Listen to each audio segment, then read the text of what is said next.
আপনি কি কখনো এমন একটি দ্বীপের কথা শুনেছেন যা দেখতে যেমন শান্ত তেমনি প্রকৃতির এক অদ্ভুত রহস্যকে লুকিয়ে রাখে? প্রশান্ত মহাসাগরের ছোট্ট এই দ্বীপটি মাত্র ২৫ কিলোমিটার দীর্ঘ একসময় পৃথিবীর সবচেয়ে সুন্দর দ্বীপের তালিকায় ছিল।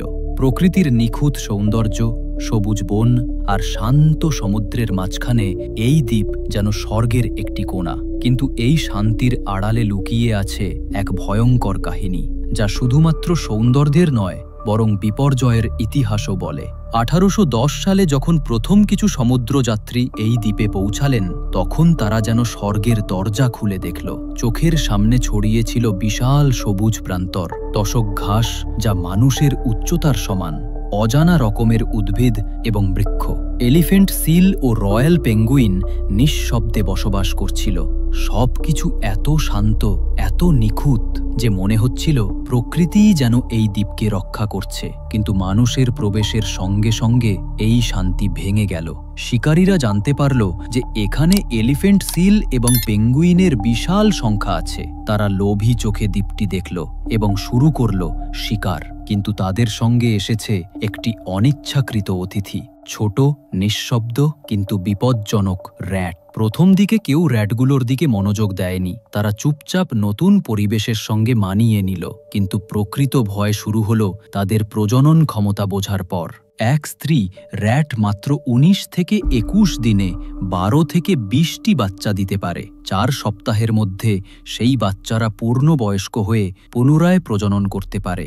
কল্পনা করুন, এক র‍্যাট মাত্র ৬ মাসের মধ্যে ৫০০ থেকে ১০০০ নতুন র‍্যাট জন্ম দিতে পারে। ছোট্ট এই প্রাণীরা ধীরে ধীরে দ্বীপের সব কিছু দখল করতে লাগল।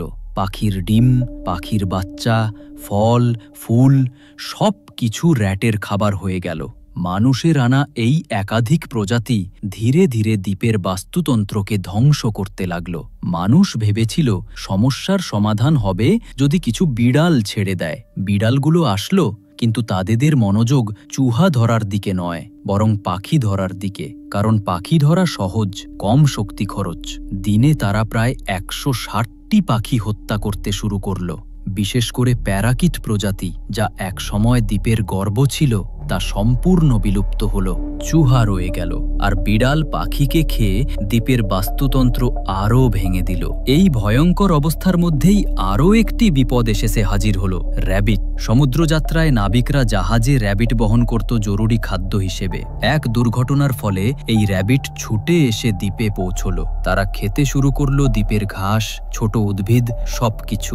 ধীরে ধীরে দ্বীপ হয়ে উঠল এক ভয়ঙ্কর মরুভূমি। এখন প্রশ্ন উঠতে পারে, বিড়াল তো ছিল, কেন র‍্যাবিট নিয়ন্ত্রণে আসল না? কারণ দ্বীপের বিড়ালগুলো ছিল ঘরে পালিত সাধারণ বিড়াল। ছোট বাচ্চা র‍্যাবিট তারা ধরতে পারত, কিন্তু বড় র‍্যাবিট ধরতে সক্ষম নয়। সমুদ্র পাখি শিকার করা তাদের জন্য সহজ কাজ, তাই মন পুরোপুরি পাখির দিকে। এইভাবে র‍্যাবিট, র‍্যাট এবং বিড়াল, এই ৩ প্রজাতি একসাথে দ্বীপের পুরো বাস্তুতন্ত্রকে ধ্বংস করতে লাগলো। কয়েক মাসের মধ্যেই র‍্যাবিটের সংখ্যা ১,০০,০০০ ছাড়িয়ে গেল। ঘাস আর উদ্ভিদের অভাবে মাটি দুর্বল হয়ে পড়ল। ২০০৬ সালে বড় একটি ল্যান্ডস্লাইড ঘটল। শত শত কিং পেঙ্গুইন মারা গেল। দ্বীপের প্রাকৃতিক ভারসাম্য সম্পূর্ণ ভেঙে পড়ল। অস্ট্রেলিয়ান এবং টাসমেনিয়ান সরকার বুঝল অবিলম্বে পদক্ষেপ নিতে হবে। প্রথমে সিদ্ধান্ত নেওয়া হলো বিড়াল নির্মূল করা। জিপিএস এবং মোশন সেন্সর ব্যবহার করে বিড়ালদের অবস্থান নির্ধারণ করা হলো। ২০০০ থেকে ২০০৬ পর্যন্ত ধাপে ধাপে ট্র্যাপিং ও মনিটরিং চালানো হলো। অবশেষে ঘোষণা করা হলো দ্বীপে আর কোনো বিড়াল নেই। পাখিরা ধীরে ধীরে ফিরে আসলো। পরবর্তী চ্যালেঞ্জ ছিল র‍্যাবিট এবং র‍্যাট। র‍্যাবিটের প্রায় ৭০% নির্মূল করা সম্ভব হলো। এরপর বাকি র‍্যাবিট এবং সবচেয়ে ৩০০ টন বিষযুক্ত খাবার হেলিকপ্টার দিয়ে পুরো দ্বীপে ছড়ানো হলো। অবশিষ্ট র‍্যাট এবং র‍্যাবিট খতমের জন্য বিশেষ প্রশিক্ষিত কুকুর আনা হলো। এই কুকুরগুলো একে একে সব র‍্যাট ও র‍্যাবিট খুঁজে বের করলো এবং নির্মূল করলো। ধীরে ধীরে দ্বীপ, যা একসময় মরুভূমির মতো শুষ্ক হয়ে গিয়েছিল, আবার সবুজ এবং সুন্দর সুন্দর হয়ে উঠল। 8 এপ্রিল 2014 সালে ঘোষণা করা হলো দ্বীপে আর নেই র্যাট, র্যাবিট বা বিড়াল। দ্বীপের প্রাকৃতিক সৌন্দর্য ফিরে এসেছে।